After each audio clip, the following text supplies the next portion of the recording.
We welcome Pataskala to our About Town cast here. And before we introduce our speakers, we want to make sure we thank our sponsors.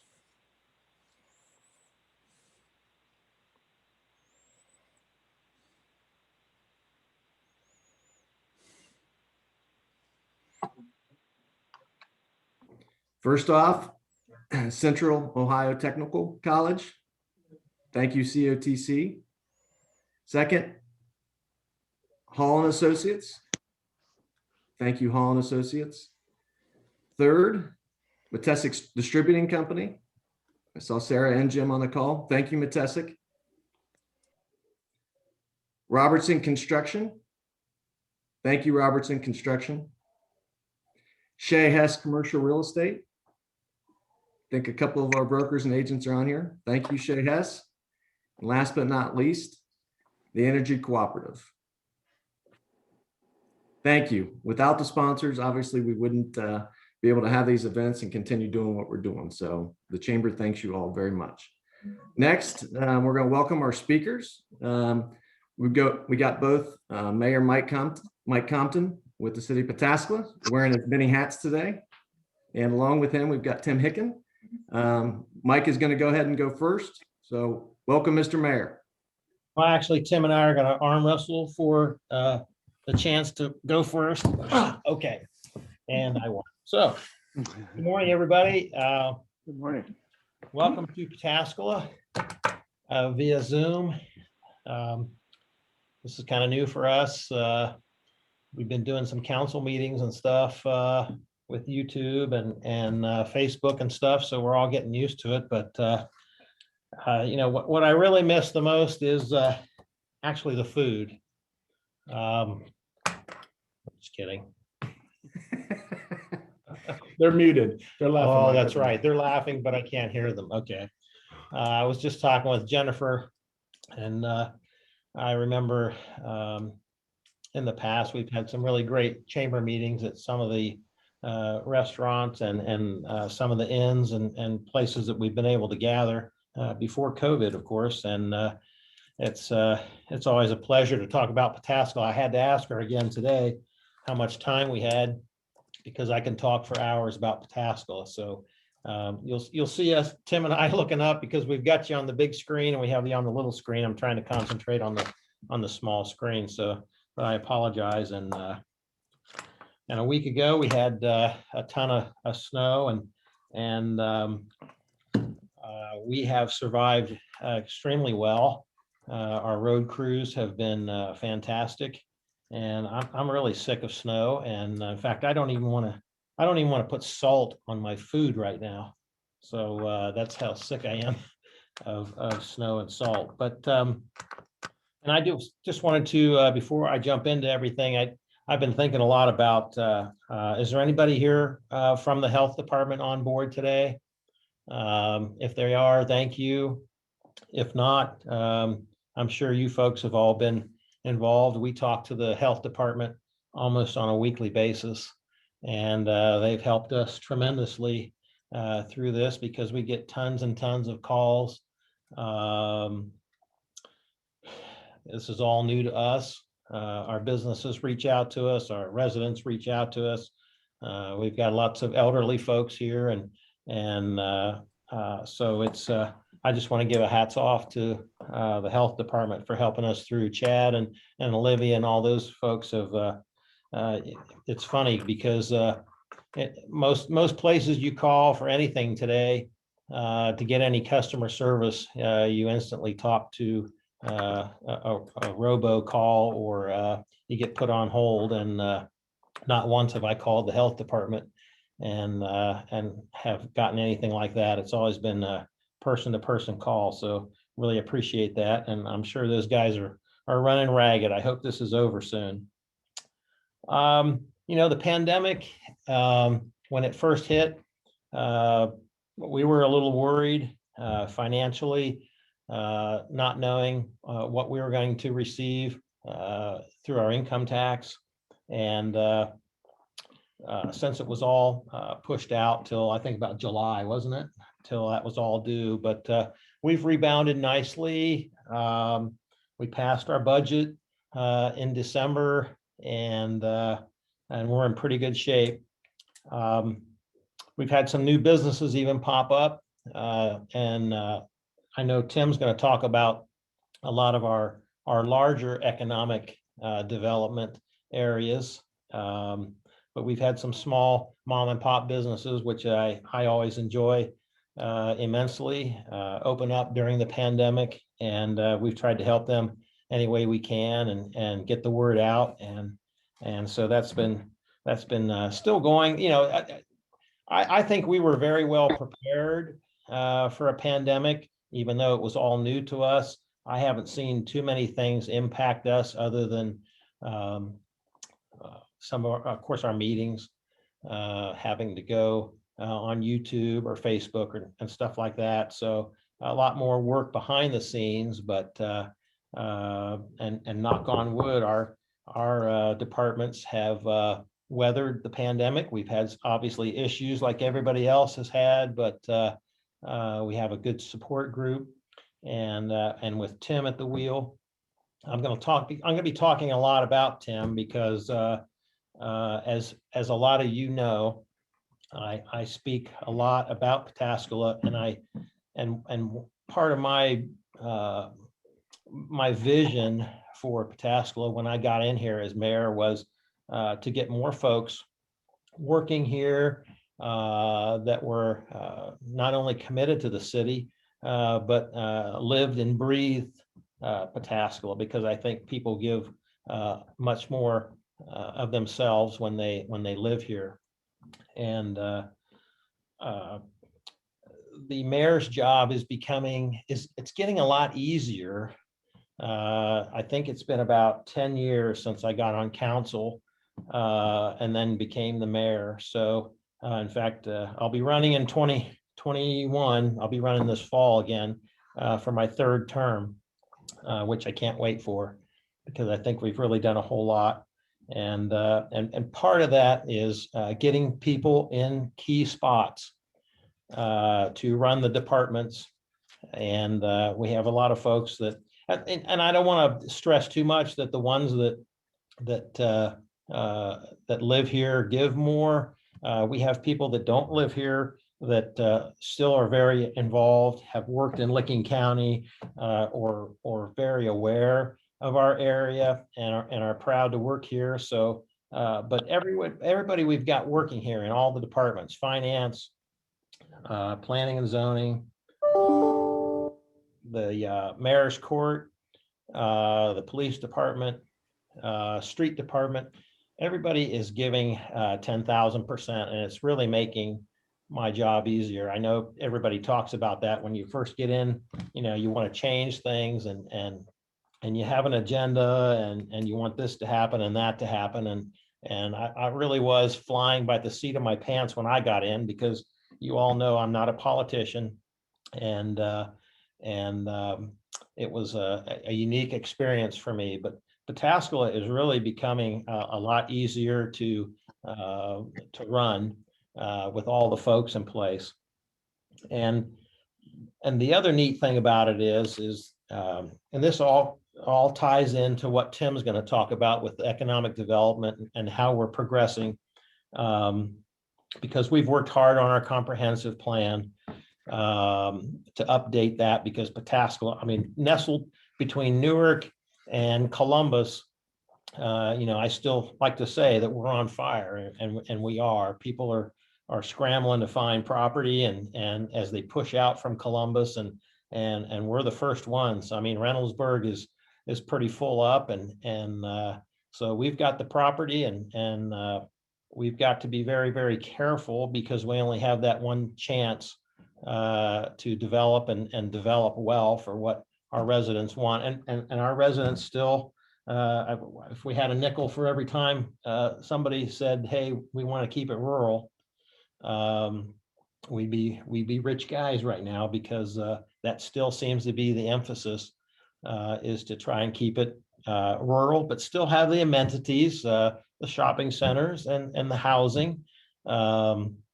I know Tim will talk more about how we went about with our design standards, because we heard from all kinds of folks that, you just don't have, it's the days of, well, we get a little bit of everything.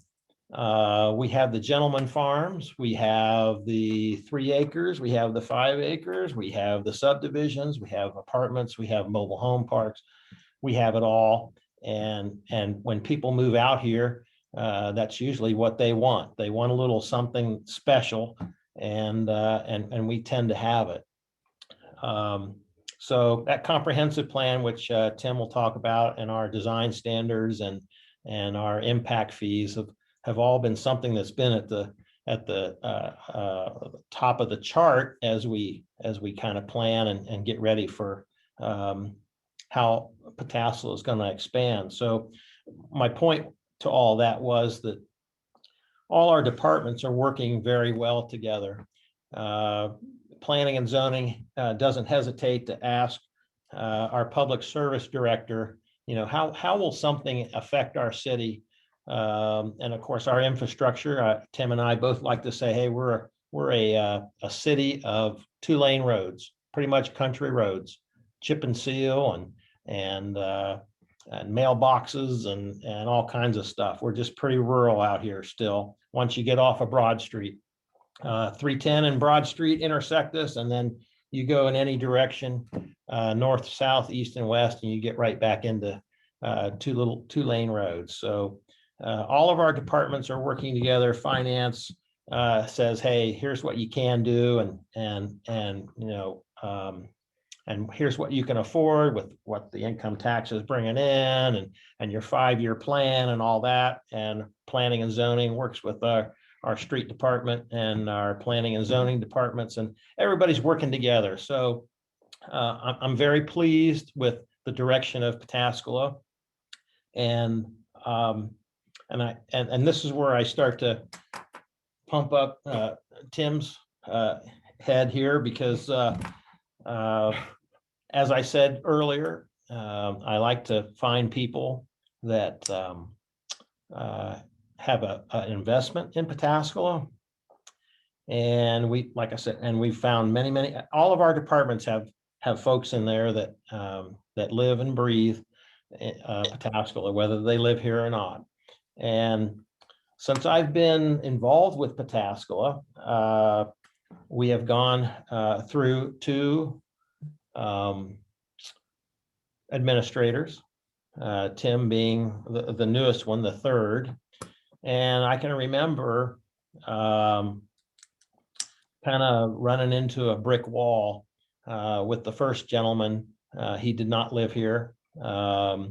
He, and I like to say too, administrators, mayors, governors, each person brings a certain amount of what they like to see to the city, and the city continues to grow. I think we did that, but when I first got in on council, it was the end of the tenure for the first administrator that I mentioned, and we went with a gentleman that had been our public service director. Many of you will remember and know Mr. King, BJ King. He took us to certainly a new level. And when he moved on, and I'll tell you, and that process of getting to Mr. King, we had about 30 folks that we'd interviewed all over the country. And we ended up coming back and getting somebody that knew Pataskala, which I was pleased with, and gave 10,000%. So we kind of dodged a bullet there, because the 3 or 4 candidates that we had did not live here, and they all knew each other. And I think they were sitting in hotel rooms waiting for a job to pop up. And that was kind of a real turnoff for me. So when Mr. King decided to, when he found the job of his dreams, we wished him well, but again, we were poised with going through that process again, which it was now the third time that I'd had to do it, and it is extremely hard. By the time you advertise and interview and then break that down to your first tier, and then a second tier, and then you finally get down to about 2 or 3, and you start that process of trying to really rake through the coals and find that person. This was kind of unique because almost immediately Tim decided that he was going to throw his hat in the ring, and everybody in the city and on council, and I guess primarily on council, had to say, okay, listen, let's take out of the equation that Tim does live here and work here and is invested in the community and has a business, because we didn't want that to, we were trying to find the best person for the city. And having spent so much time with Tim, as he was a councilman for how many years? 3 times elected, about 7 years. Okay, so he was already a councilman for 7 years, so he was very well known, but we kind of had to put blinders on to that, because we really needed to find the right person for the job, even though we knew Tim very well. But Tim kept rising to the top. And we were extremely pleased at the end of it all to offer Tim the job. I spent a lot of time on this because, as some of you may or may not know, in our charter, the mayor is it's considered kind of the second in command. Is that a good way to put it? The city administrator runs the everyday operations. The mayor's, and that it's a full-time job as the administrator. The mayor's job is part-time, although nobody ever told me that. But so, and with Tim coming on board, a couple of things happened. And we went through the interview process and took it one step further, and even had our staff, the entire staff and directors had input on the last, I'd say maybe 4 or 5, maybe 6 candidates. And then we brought them into the interview process to ask questions of these folks, because these are the folks that have to work with the administrator on a daily basis. Not only myself, but all those directors, all those employees. So again, Tim rose to the top. The staff was very appreciative of what type of a councilman Tim had been for his tenure. And we were very careful. Tim was very careful. He stepped down from council. I'm sorry? Just to apply. Just to apply. We did everything. We asked the law director a million questions to make sure that we were doing this the right way. And of course, it ended up, we offered Tim the job, and he accepted. So, and I say that because that just wraps up everything that's happening in Pataskala on my end of it. Tim knows what he wants out of the city. He expects a lot of things out of our directors and our departments. And in turn, these folks are extremely happy to be working with Tim, because and I like to say, he gets it. He gets it. He's had a business here. He's been a councilman, and he loves Pataskala. His kids have all been born and raised here, and went through the school systems. And so so with Tim being already a councilman, he's already had he's been very involved with the school system, the superintendents, a lot of the folks that are coming here to invest in the city economically. That's already been discussed. We've had executive sessions. Tim just knows the city inside and out. And again, I'm super pleased that Tim's at the wheel, because he gets it, I get it. And I think Pataskala is heading in a really great direction. So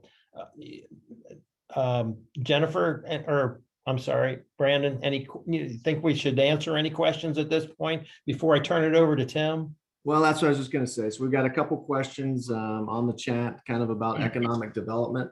So Okay. Tim, if you want to kind of move into your spiel, or if you want to answer those questions, I'll just go ahead and read them real quick. One is, how is Pataskala going to expand? Any projects on the horizon? I know, Mr. Mayor, you talked about a couple businesses that are expanding. So maybe kind of expand on that. And then what does economic expansion look like in Pataskala? And are there stages planned for any expansion? We'll start there. Yeah, we'll let Tim do that. I know you'll be mentioning probably Tech R2 and some of these other businesses that are expanding that are already here. So I'm going to turn it over to Tim for right now. Thanks, Mr. Mayor. Yep. Thanks, Mike. I don't know if I could have had a better introduction than that. If that was absolutely fabulous and unexpected. I really appreciate the kind words from Mike. I do, having served on council, I do take this job very seriously, and I do love Pataskala. I do have a vision for where I think it's going to go. And in the end, I find this job to be absolutely fascinating and wonderful. It's very busy. Right now, I think everybody is coming out of the pandemic, and it certainly was fun taking the reins in April in the middle of a pandemic, something we've all never done before. And but I think, as Mike said, we're our income tax money saw a little dip and then came back at the end. We were able to add some projects back in that we had cut from the budget, or at least put on hold. Most of those in the form of roads and drainage. I think it's a good thing that Mike talked about the 2-lane roads, because our expansion and our development is oftentimes going to be tied to that infrastructure. Whether it happens, Pataskala is a very unique place. It's not served by a single utility. Our utility department is fabulous. But a huge section, of course, a part of Pataskala does not have utilities. There's wells and septic tanks in that middle swath, and then there's Southwest Licking Sewer and Water that also services a large part of Pataskala, and it's almost cut into thirds.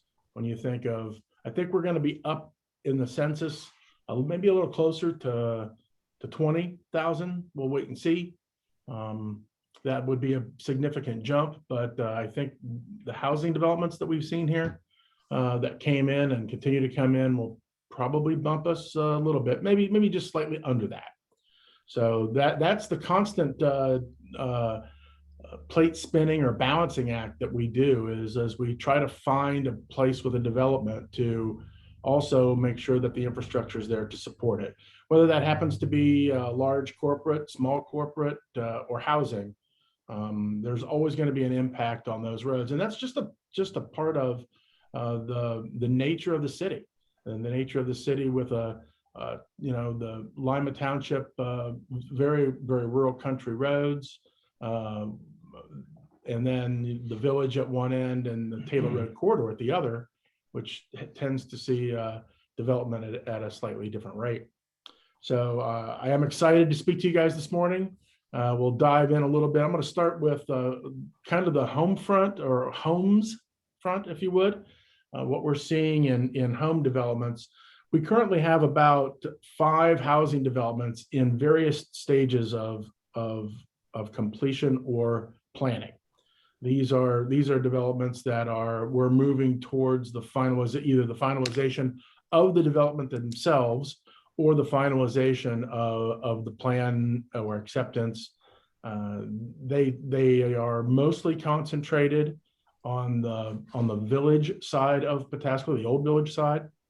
There's some development, and some of them they're very unique, because some of them are a result of litigation isn't the right word, but there has been litigation involved with them. And so I won't be too specific because I don't want to mess anything up so far as that goes. But I will tell you, some of them I can certainly speak to. Across the street from the administration building on Broad Street, Heron is a secondary phase that was planned for the neighborhood that is already across the street at full build out. That's going to have another 145 homes in it. The first phase, I think, is 35 or 40. That has continued to work all the way up to the snow. I think they took a little bit of a break, but I'm sure they'll be back at it. The primary road that we had them put in is now in, and it'll be the artery back to those homes. We have a possible development on 310, State Route 310, roughly in the Refugee Road area. We have a development on 310 North, just after the Broad Street intersection. Those total somewhere possibly around 300, 350 homes even. Scenic View was approved last year. It is going to be high-end homes in a wooded setting. It's 60 homes, but the homes are rather large. It's a very unique piece of land, and it took a long time to work with those developers to make it work. There were issues with, you have to cross creeks or rivers, and part of it's going to be accessed from Harrison Township. Part of it's going to be accessed from the city of Pataskala, but we're excited about that. And then many people drive past Broadmoor Commons when you're driving west on Broad. It's the flashing light that isn't turned on yet. They'll have another 48 homes in their last phase. I guess they're in their final phase. So that equals somewhere in the neighborhood of 500 to 600 homes that we have in the chute. And that doesn't count other people that, there's, as Mike said, there's a significant amount of land. And I think this is a great time to talk a little bit about the comprehensive plan. It's in its final stages. The most of the conversation is centered on the map associated with it, which is a plan for where we see Pataskala growing and how we see Pataskala growing. It hasn't been adopted by council yet. The development committee has been working on it for a year, and that was after a company, OHM, put it together after gathering input from citizens and elected officials and surrounding communities as to what that land use will be. And it's just a guide, but it is a guide that we think people will look at, and this is an area we think is going to be innovation. This is an area we think would be residential. This is an area we wish to keep rural. So that comprehensive plan, I anticipate its passage quite soon, or its adoption quite soon. We're in the final stages of looking at it, and my kudos to my former council people that I served with. There's a lot of effort that has gone in to tweaking that plan and trying to make it as represent as much of a vision of city council as possible. A lot of these things get shoved through, but I think we took about an extra year. Wouldn't you say that's safe to say, Tim? Council was very adamant after residents' input. We took a lot of residents' input and continued to, even after we had gotten their initial input and had the company, give us the first draft. So it's been something. I'm proud of how much interest our council takes into something, because that's, again, you only have one chance to plan and build, and that comprehensive plan, even though that's not set in stone, it's extremely important to the residents.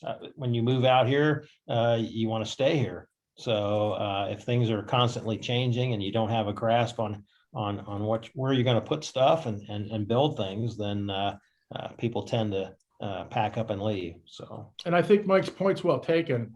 I think the change is coming anyway.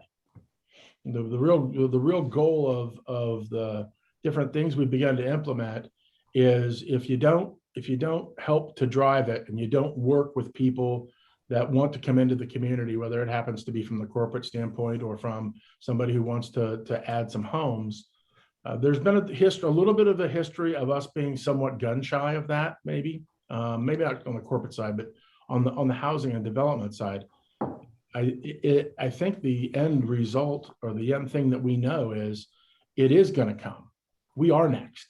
We are the next step out. We are the next people that are interested in that and what we offer, that hometown feel with access to amenities, but hopefully a safe community and a connected community.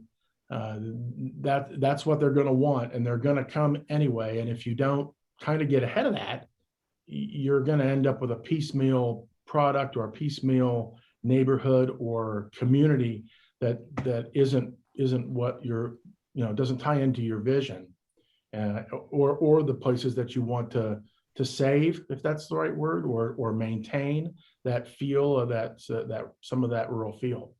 In fact, we've had to educate a lot of our residents because a lot of them have gotten pretty alarmed that all of the farmland is selling and actually being developed. Well, a lot of this property that's in our plan has been zoned for housing for many, many years. Nobody had just stepped up and pulled the trigger.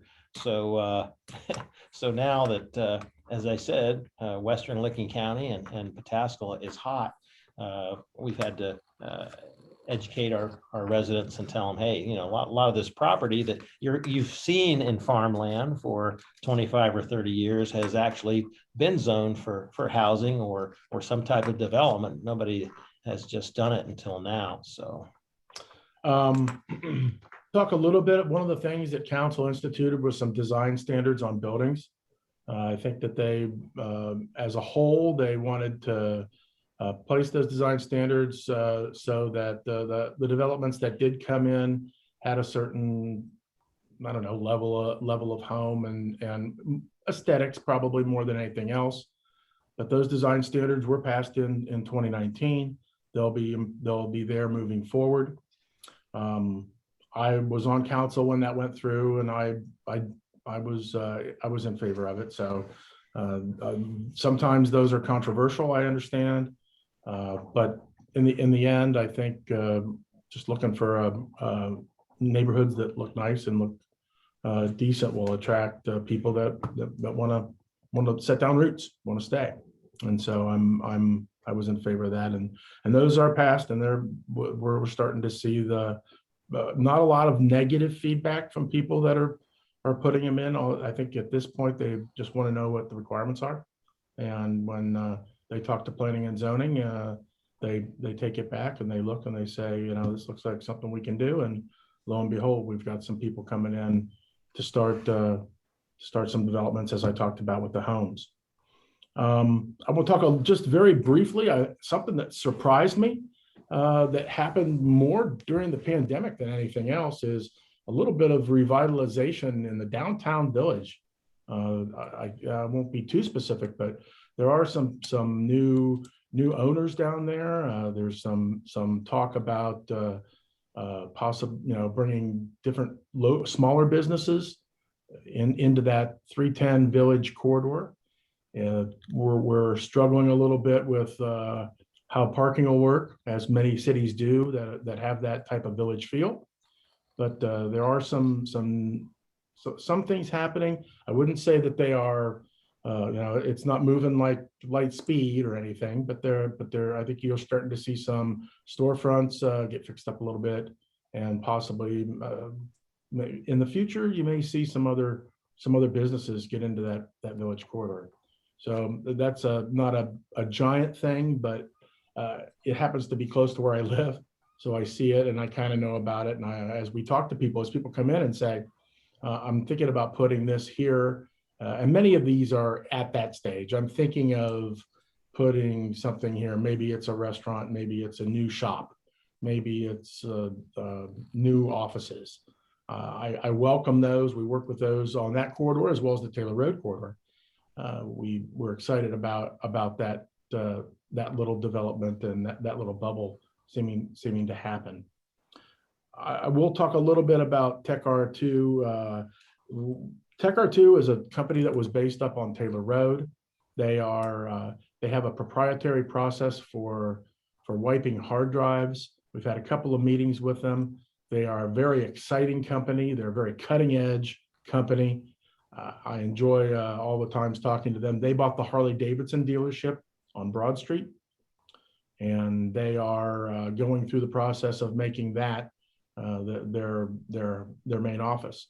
So that's that's another tech oriented. If you the owner of that company or the managing partner, I don't know which it is, very excited about bringing tech to Licking County.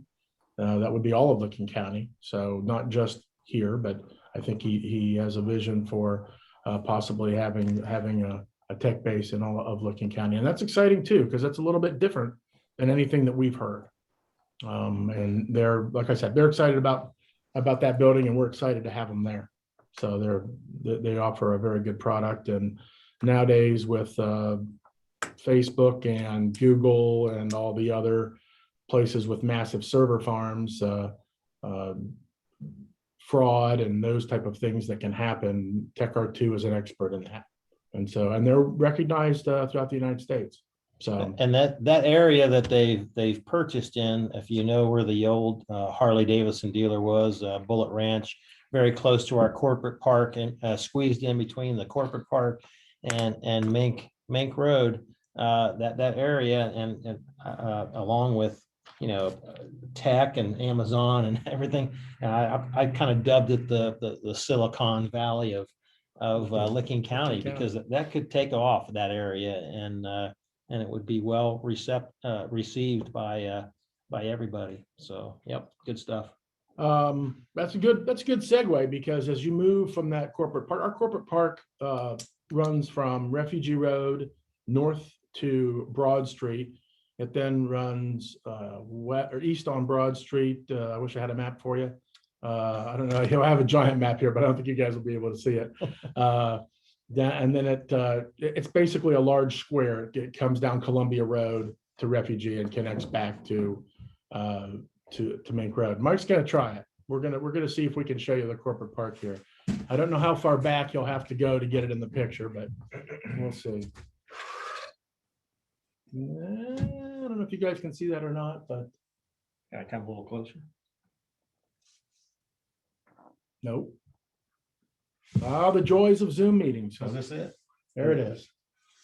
That's the corporate park with the job ready site, the designated job ready site right here, which is where AEP is. And that just gives you an idea of the size of that corporate park. Right now, as you see, lots of farm here, but some of that's changing, and or may change. And I'll talk a little bit about that now. The Mink Road corridor, as Mike said, is one side of that corporate park. We are also seeing significant activity or some activity on the Refugee Road side of that park. We are happy. We're very happy to partner with the Aetna, who owns part of Refugee Road, and some other entities that are working hard to possibly upgrade Refugee Road. We have a company that is very interested in the corner of Mink and Refugee. And when I say very interested, it's not just, we've had multiple meetings. We're looking at some development out there. They've already gone through zoning. They've rezoned it.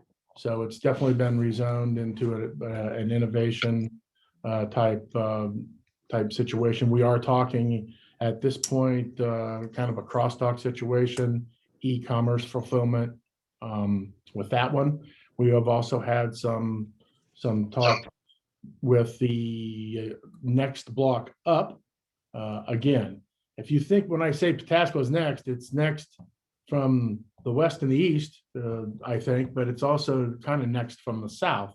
It's situated between Aetna and how they've built out their corporate structure, and New Albany and how they've built out their corporate structure. I see us ultimately as being kind of someplace in the middle, but some of the corporate stuff that we're seeing on that Refugee Road side does mirror some of the larger things that you happen to see in Etna, and we're very excited about that. That's what that park is designated for.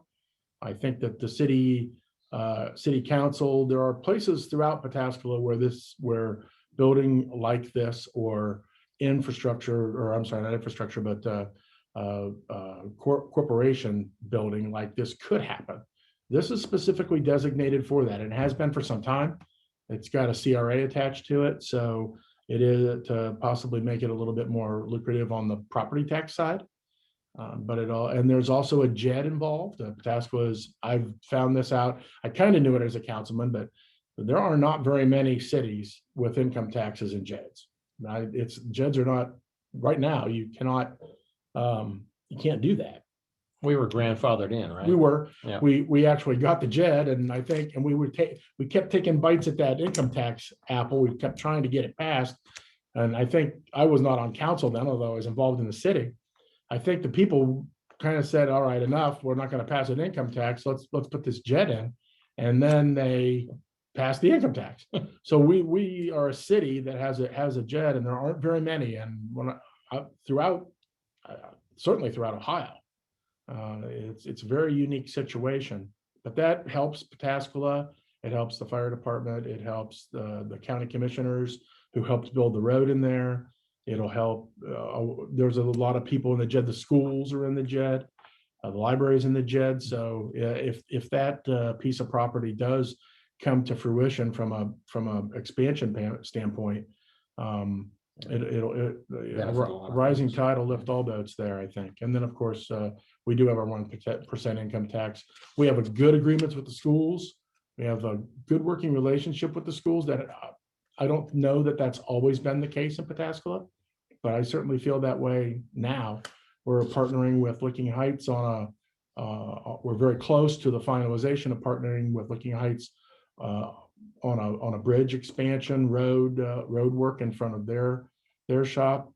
We continue to try to work with Southwest Licking in whatever we can regarding the Pataskala Elementary School and the choices the difficult choices that they have to make there. But I know both my kids came through Watkins, so I don't like to go to Licking Heights very often because they're Hornets.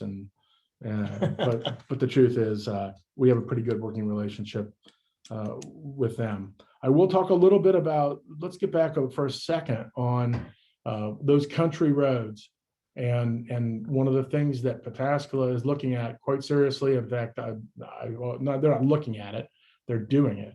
Is adopting impact fees for corporations or developments that come into the city. Impact fees are, I don't know, a way possibly around requiring some traffic survey stuff, but also having a bank, if you would, that money can go into to upgrade and support that infrastructure as people come in and affect the infrastructure, having them paying, like I said, pay into a fund, an escrow fund that ultimately we can use to upgrade those roads. And it has to be used for infrastructure. It has to be used for roads. Right now, the legislation is still undergoing some changes. We had a meeting last night where we hammered out a few more. It's moving forward. It's based on Pickerington's. Pickerington's fees, their impact fees go to a wide variety of departments. Ours is only, for the most part, to address streets and drainage. So subsequently, I think our fees will be less for a typical development than in Pickerington, but we're still working through that, and we're still trying to get to exactly what those fees will be. So lots of discussion about that. I would be remiss if I didn't say that corporate park sat fallow, for lack of a better word, for about 11 years. And at the beginning of April, right about the time I got in, we landed our first person in the our first corporation in the park. It was Michael Shank Racing. That building is now rising from the ground, and I anticipate that it'll be finished this year. We are very happy to have them in there and excited. It's the first one, and hopefully it'll be a gateway to some more. We do need to solve some infrastructure problems. Roads is only a part of it. Drainage is a part of it. If anybody that lives in Licking County knows that it's got a dual watershed feel to it we kind of sit at the plateau. So we don't get a lot of easy drainage here. And that's always a concern when you're adding roofs or you're adding anything else, getting our water to where it needs to go.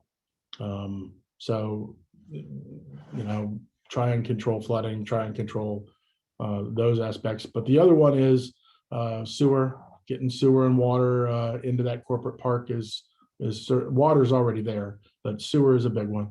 And doing whatever we can with Southwest Licking Sewer and Water, who services that site. Pataskala does not serve any of the corporate park. So that's a constant battle to try to get that to happen. And I think with some of the development we're talking about, it may come to fruition. And if it does, nobody will be happier than me. And I'd like to see the corporate park fill up. I'm kind of excited about that. But man, that's a lot of talking and there's a lot of stuff going on. So I can't see all the chat stuff. I don't know if that generated any questions or not. I don't know if I answered the expansion question well enough or not. I will say, I think that the comprehensive plan does talk a lot about identifying corridors for development, such as the corporate park. Broad Street will probably see a little bit of a makeover in our lifetime. It'll become a little bit bigger. I never believe it's going to look like 256 in Pickerington, but I do think that that artery coming over to the western side of the county, that's an important artery, and we're working first to improve the intersections, the major intersections, which would be, we've already done Mink in cooperation with Morpsey.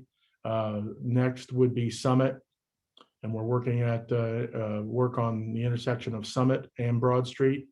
Then the jog of 310 at Broad Street, which includes possible work with a bridge, and finally Taylor Road as the final. And then I would expect to see some widening possibly, or something on Broad Street to make it a little bit more of an artery that's easy to traverse. Thanks, Tim. One question on the comprehensive plan. Is that something that's shared on your website that can easily be viewed? Not yet, but it will be. And I might be able to see if I could even get you the preliminary view of the map. It certainly will be shared. It just hasn't been adopted by council yet. So you don't see it out on the website until council sees it.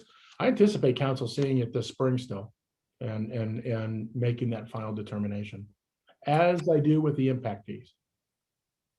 One question is in there. Is there any plans for green space parks within the comprehensive plan? There is each, and I should also say that I think when we were working with development, there's plans for green space within the developments. We work with I think we're working with contractors as much as we can for that. There are several areas of Pataskala that are already designated as, I'm trying to think what the term is. Mike, do you know what the farms that I don't know what that's called, but I know what you're talking it's on the about. tip of my tongue. Preservation. Yeah, preservation farmland, Yeah. Preservation sites. Those are all in there and continue to be listed as preservation sites. They won't change.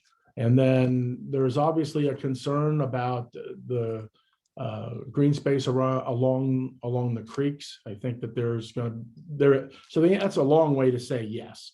There is stuff about green space in the comprehensive plan. You talked about the sewer and the chances of that. Is there any kind of timeline that's been discussed with Southwest Licking on that? No, I think if I had to put a timeline on, so it's in such a unique state of flux, or a unique situation, that putting a timeline, if I put a timeline on it, I have a funny feeling it's gonna jump. So some days I think it's going to take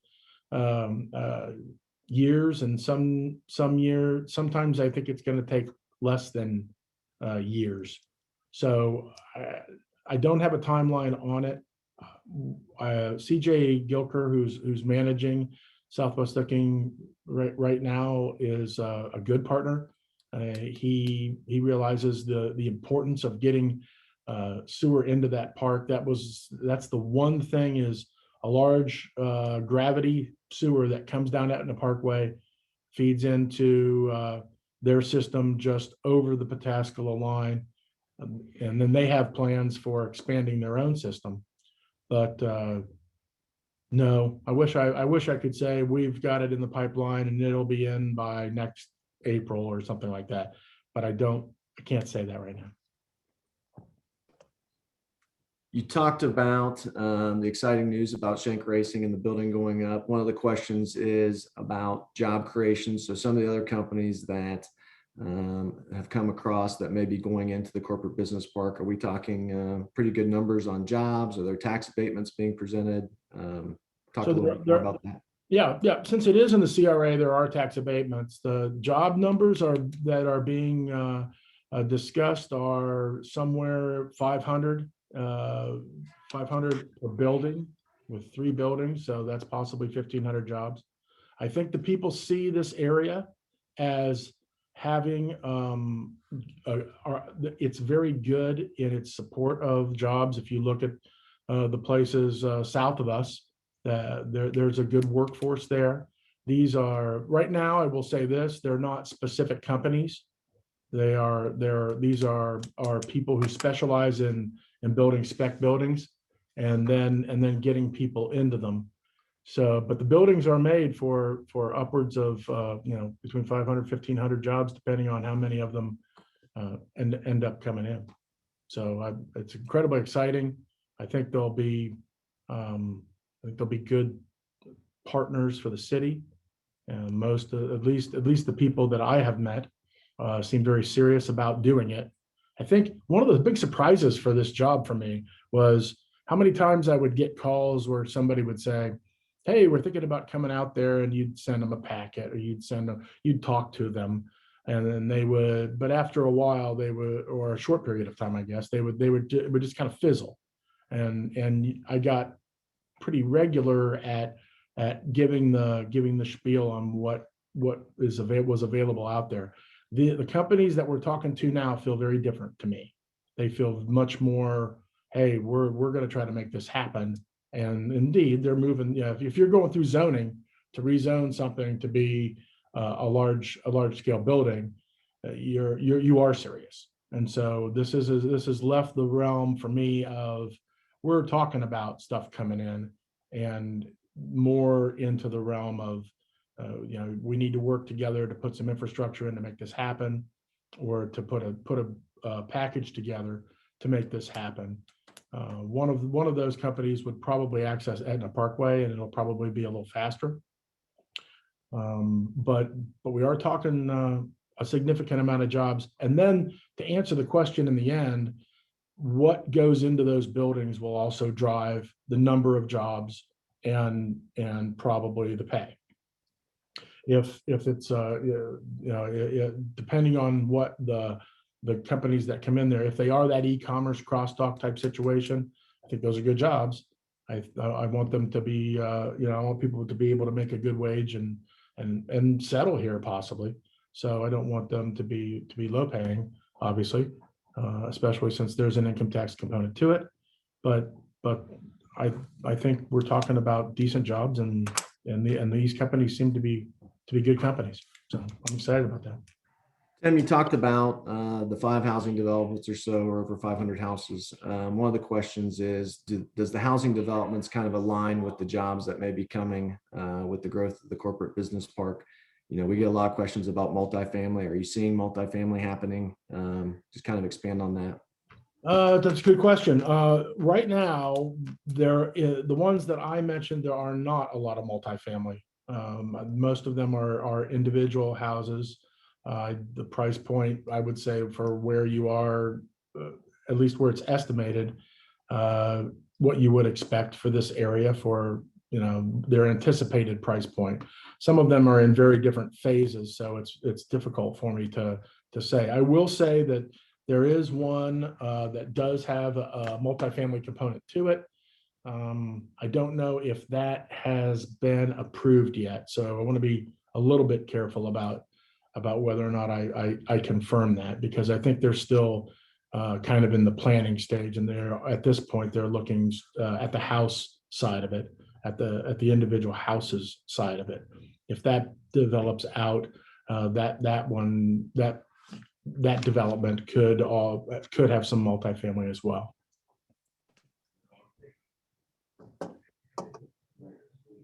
Well, I'd ask at this time if I think we've hit about every question within the chat. If I missed something, I apologize, but feel free to unmute and ask any question of the mayor or Tim. We'd open that up. We are trying to keep this to an hour, and we're about there. So if there's any last questions, please feel to unmute and ask both of them.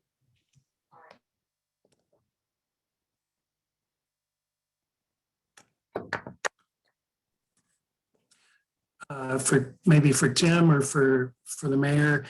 Tim, I think you mentioned the development committee within your council. Could you describe a little more what the role of that committee is and who's on it and how it works for you? Sure.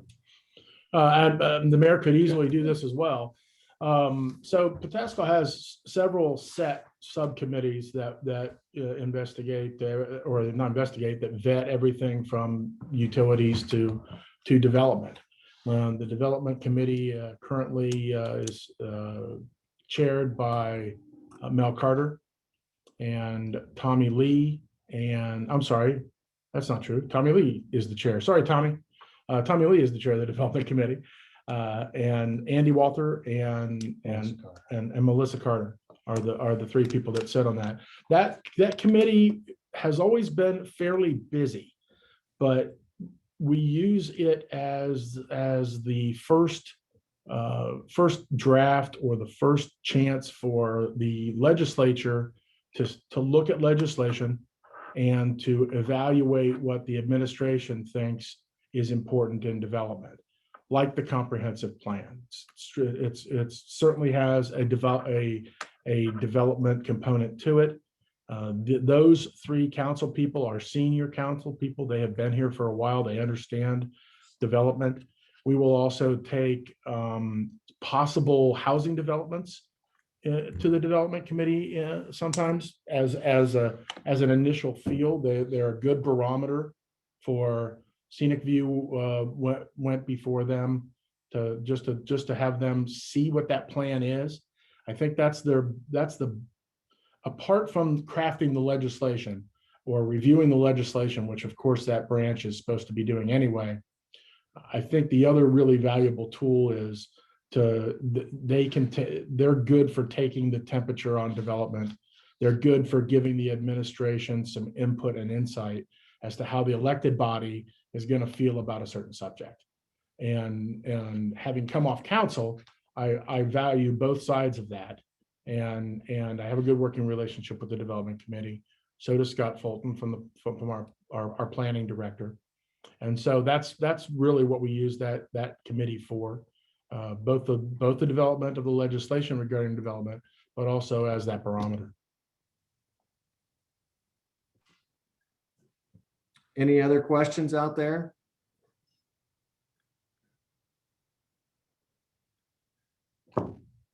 Well, I think obviously very exciting news for Pataskala with everything that's happening. I'm excited to see the finalized comprehensive plan, and good luck with the developments in the residential and the corporate park. And thank you for being a great part of Licking County.